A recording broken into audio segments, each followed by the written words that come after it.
दिनै सोमावसारग्रा आफादा बिटिसि हिसाबै नायोब्ला जोंहा बिटिसि ओनसोलाव प्राय 4 लाख सुबुङा जोंनि बिजाथिफोरनो भट होदों, 2 लाखनि बारा।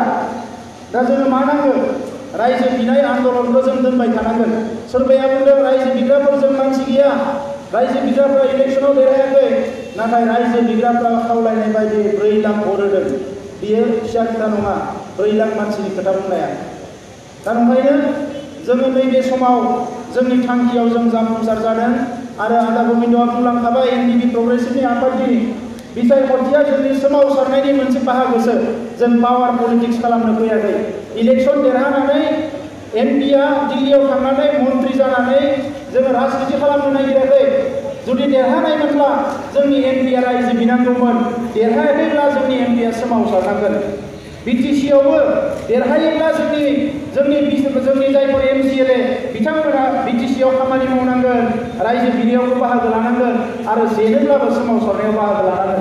आरो दिनै बुंनांगोन जेसेबां बिटिसिनि एमसिएलए 7 जन जोंनिफ्राय देरहालांदोंमोन बिथांमोना जोंनि मोनफ्रोमबो हाबाफारियाव मदद होदों, ओंखारफादों आरो सानफ्रोमबो एबसुनि बिबानगिरि नङाब्लाबो, सोमावसारग्रा आफादनि बिबानगिरि नङाब्लाबो दिल्लीयावनो जा, आसामावनो जा, बड'लेण्डआवनो जा जायखिजाया हाबाफारियाव बाहागो लादों। आरो बेनो जोंनि थाखाय मोनसे मोजां बाथ्रा। आङो नैबे समाव गोलाव बाथ्रा बुंनो सानाखिसै। गोदो गोदायनिफ्राय जोंनि मुंख्लंफोरा गावनि जिउ होलांबाय, जोंनि मावनांगौ दैदेनगिरिफ्रा मावलांबाय, सेक्रिफाइस खालामलांबाय। नाथाय दिनै जिखिनि बर' फिसाफोर थांनानै दङ, जोंनि सायाव मोनसे गिलिर बिबान। जायखिजाया बारहुंखायानो फैया मानो, जायखिजाया थासारियानो फैया मानो, जेरैखि जाया जि थासारियावनो जाया मानो जोंनि हारिखौ जों फोथांनानै लाखिनांगोन। दा बेवहाय आखाया मावदोंना मावाखै, थुमखाया मावदोंना मावाखै बेजों खोथा गैया। नों बेसेबां मावदों बेजोंसो खोथा। नों हारिखौ बेसेबां अनो, बेसेबां मोजां मोनो बेजोंसो खोथा। जोङो गावस्रायोबा जोबस्रांगोन, खौसे जायोबा जों देरहासारगोन होननाय मोन्थोरा गोदोनिनोखा। बै समनि दैदेनगिरिफ्रा ओंखायनो होनदों बुहुमनि बर'फोर खौसे जा। नाथाय राजखान्थियाव खौसेया मालाबाबो जाया। जोंल' नङा, मालायफ्राबो जाया। दा बेनिखायनो आङो खावलायगोन राजखान्थि खालामग्राफ्राबो दिनै साननांगौनि सम फैबाय। हारिया बेबायदि थांबाय थायोब्ला गोलाव सम जोङो थावरिनो हानाय नङा।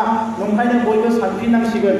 राजखान्थिखौ बिथांमोना जेरैबायदि प्रफेसनेल राजखान्थि खालामनो नागिरदों, पावार पलिटिक्सखौ जेरैबायदि गेलेनो नागिरदों, गुबुन हारिफोरखौ बांसिन अननानै गावनि हारिनि इस्युफोरखौ जुदि जोङो लासै लासैनो खोमालाङोब्ला जोंहा थांना थानायनि जि मोनसे सिमां, जोंनि हास्थायनायानो लासै लासै गैया जालांगोन।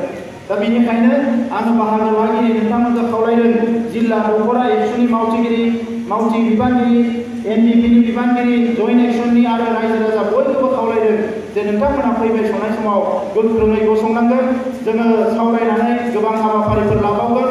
दिल्लीयाव एनएफएनएसनि हाबाफारि लागोन। बे गासैबो हाबाफारियाव गोख्रोङै बाहागो लानांगोन आरो जेब्लायसिम आलादा रायजोआ जाया जोङो सोमावसारलांबाय थानांगोन।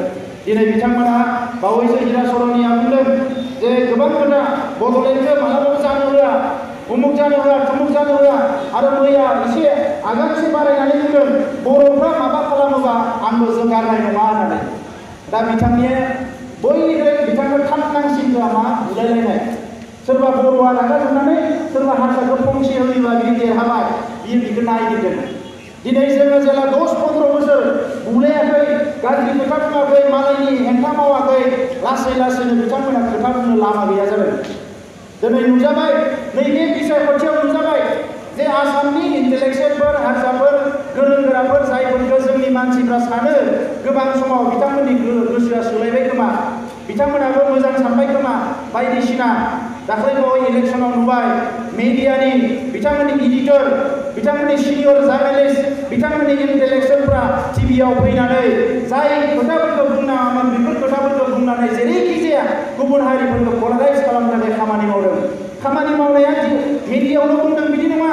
जेसेबां बड'लेण्डनि सिङाव गुबुन हारिनि मानसिफोर दङ फन हरै हरै बुंदों बिथांमोना जेरैखि जाया बिसोर देरहालाङोबा खिन्थु आसामा गाबोन गावगोन, ओंखायनो नोंथांमोना बेखौ जानो होनो नाङा होननानै। दिनै जों बयबो मिथिनानै लाखा बिथांमोननि सुथुरा दायो गुबुन खोलानि हादोरनिफ्राय फैनाय नङा, बिथांमोननि गुबै सुथुरा जोंसो दायो। खोलानि हादोरनिफ्राय फैनायफोरखौ बिथांमोना जेरै गोसो एरैनो फिदिंनो हायो, मोसानो हासै। दा हायाबा सोरखौ हाया, जोंखौ हाया। ओंखायनो जोंखौ जेरैखि जाया दबथायनानै गादबनानै धंस' खालामनायासो बिसोरनि दायो सबसे प्रायरिटि इस्यु। ओंखायनो जोङो बुजिनांगोन, गावनि जायगायाव थिग थानांगोन, गावनि खामानिखौ मोजाङै मावनांगोन आरो बेजों लोगोसे हारिखौ खौसे खालामनायनि थाखाय बयबो साननांगोन। नाथाय खौसेनि ओंथिया बे नङा जे खौसे जानानै जोङो बायदिसिना माने जोंनि राजनितिनि थाखायल' बा माबा मोनसे पार्सनेल लाभालाभनि थाखायल' ज' जागोन बे नङा। जोङो हारिनि मोनसे देरसिन कजनि थाखाय जों खौसे जानांगोन। आं बे खोथाखौ बुंबाय।